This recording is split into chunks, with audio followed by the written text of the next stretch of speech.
Vous regardez l'invité de la rédaction sur la panafricaine Medi 1 et merci de nous rester fidèles. Les otaku cosplayers passionnés d'anime, de jeux vidéo et de culture japonaise se retrouvent dans la capitale sénégalaise pour la 5e édition du festival international Matsuri Dakar. Organisé en collaboration avec l'ambassade du Japon, cet événement met à l'honneur la japanimation et l'art de vivre nippon à travers des animations, des spectacles et des expositions offrant une immersion totale dans cet univers. Le festival valorise également les industries créatives et technologiques, créant ainsi un pont entre tradition et modernité. Pour en savoir davantage sur cet événement festif, nous recevons Ramatoulaye Sadio, alias Queen Ramzy, collaboratrice communication de ce festival, et vous êtes également cosplayeuse. Merci d'avoir accepté notre invitation. Merci de m'avoir invité, Alexis. Madame Sadio, tout d'abord, quelles sont vos attentes pour cette 5e édition du Festival international Matsuri Dakar? Okay. Pour cette 5e édition, notre ambition est de renforcer l'impact du festival, tant en termes de participation que de visibilité. Nous espérons donc accueillir un public encore plus large afin de créer davantage d'opportunités et de collaboration avec les artistes et les créateurs et les passionnés aussi. L'idée est de faire du Matsuri Dakar un événement incontournable du continent africain. Madame Sadio, pourquoi avoir choisi comme lieu le monument de la Renaissance africaine? Que symbolise-t-il pour vous? Le monument de la Renaissance africaine est un symbole d'unité, d'espoir et de fierté. En choisissant ce lieu, Planète A veut mettre en dialogue deux cultures fortes, à savoir la culture nippone et la culture africaine, grâce à l'aide de l'ambassade du Japon et du ministère de la Culture du Sénégal. Et c'est aussi une façon de célébrer la culture otaku et de donner de la force à notre communauté qui a été longtemps victime de jugements. Et de quelle manière le festival favorise-t-il les échanges culturels entre le Sénégal et le Japon? Le festival agit comme un pont culturel entre le Sénégal et le Japon, car il permet à des artistes, des passionnés, des créateurs des deux pays de se rencontrer, d'échanger et de collaborer à travers des panels, des ateliers et des démonstrations culinaires, artistiques et technologiques. En parlant de cette collaboration culturelle, l'année dernière, des artistes japonais étaient présents. Est-ce également prévu pour cette nouvelle édition? Oui, nous avions eu l'honneur de recevoir des artistes japonais l'année dernière, comme Yosuke Irie, qui nous a fait une magnifique performance de shakuhachi, qui est une flûte japonaise traditionnelle en bambou. Nous avions aussi des membres de la JICA, agence japonaise de coopération internationale qui est ici au Sénégal. Ils ont fait une sublime danse. Il y avait aussi Madame Kamata, une japonaise qui a ébahi le public, je dirais, avec une danse sénégalaise, le sabar. Et donc aussi, cette année aussi, nous aurons des invités japonais et pour diversifier un peu les choses, nous aurons un japonais qui fait du sumo ici au Sénégal. Comment valorisez-vous lors de cet événement la japanimation, les industries créatives, les arts numériques et les innovations technologiques? Pourriez-vous nous en dire davantage? Ok.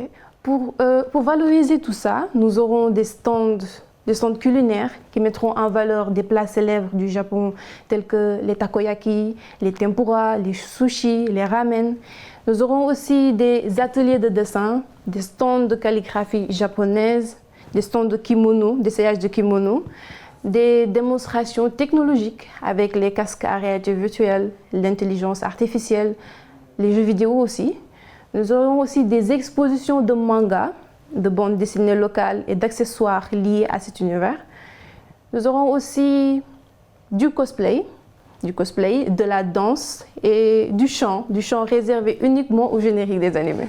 Et en parlant de cosplay, justement, vous êtes une cosplayeuse. Là, vous êtes habillée comme un personnage d'animé. Il s'agit de l'animé Naruto. Vous êtes habillée comme l'un des membres de la célèbre organisation Akatsuki. Comment vivez-vous cette passion en tant que cosplayeuse?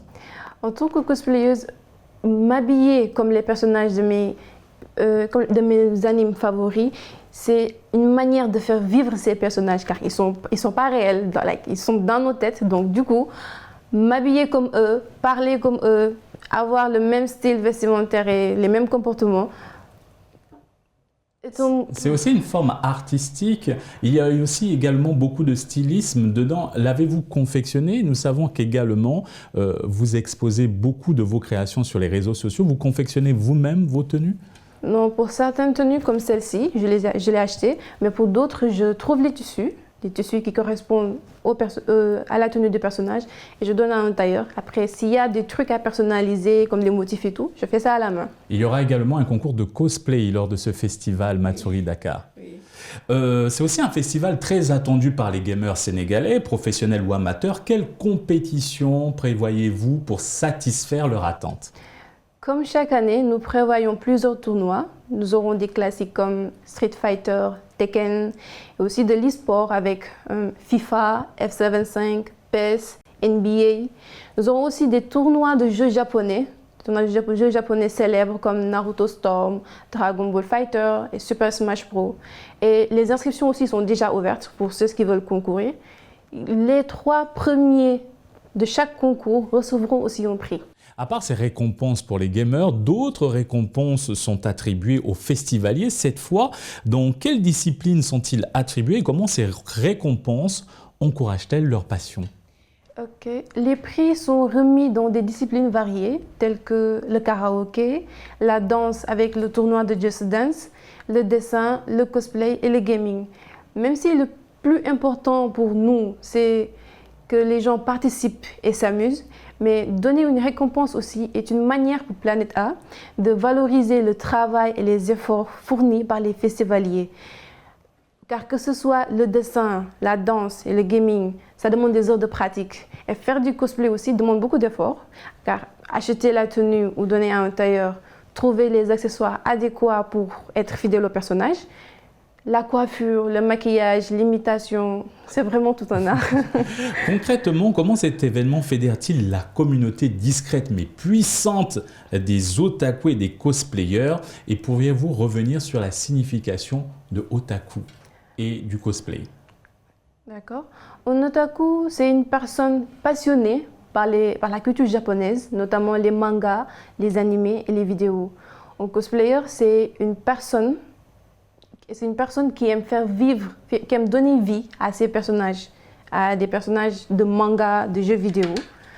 Donc du coup, ce festival est un lieu de rassemblement, de reconnaissance et de fierté pour la communauté otaku, car c'est un moment pour nous de pouvoir sortir de nos bulles, et de vraiment s'amuser avec des gens avec qui on a la même passion.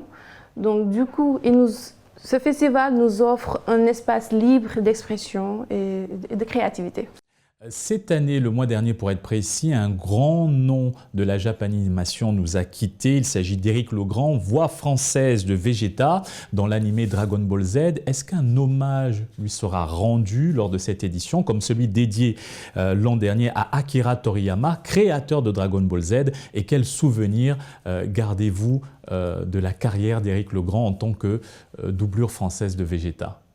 Oui, nous allons rendre un hommage à Éric Legrand, car son travail a été remarquable avec la voix emblématique de Vegeta dans Dragon Ball Z, qui est un manga phare, qui restera un manga phare d'Akira Toriyama, car il a su influencer beaucoup de mangaka aussi.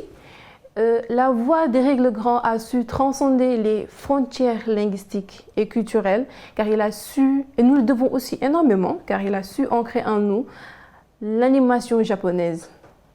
Et pour cette nouvelle édition, comment comptez-vous une fois encore réussir le pari de la mobilisation? Grâce à la communication active sur les réseaux sociaux et aussi à l'engagement de la communauté otaku, mais surtout aussi avec une programmation riche, diversifiée et inclusive, mais sans oublier aussi l'aide d'influenceurs locaux et internationaux, comme par exemple Thomas Hollande ou Thomas Mouf sur les réseaux sociaux. Il a récemment sorti un documentaire sur les otaku du Sénégal qu'il a eu à faire lors du festival dernier. Il a même aussi fait un live sur Twitch pour parler de ce documentaire et du Matsuri à venir. Nous mobilisons chaque année un public fidèle et enthousiaste. Et aussi le bouche à oreille, il fonctionne énormément car ceux qui viennent repartent conquis et reviennent l'année suivante avec d'autres personnes.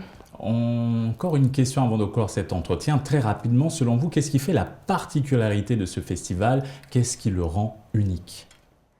Je crois que le Matsuri Dakar est l'un des seuls festivals dédiés à la culture japonaise en Afrique de l'Ouest.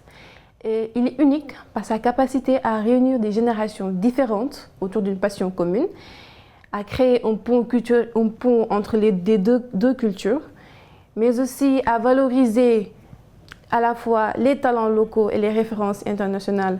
C'est une célébration de la diversité, de la créativité et du rêve.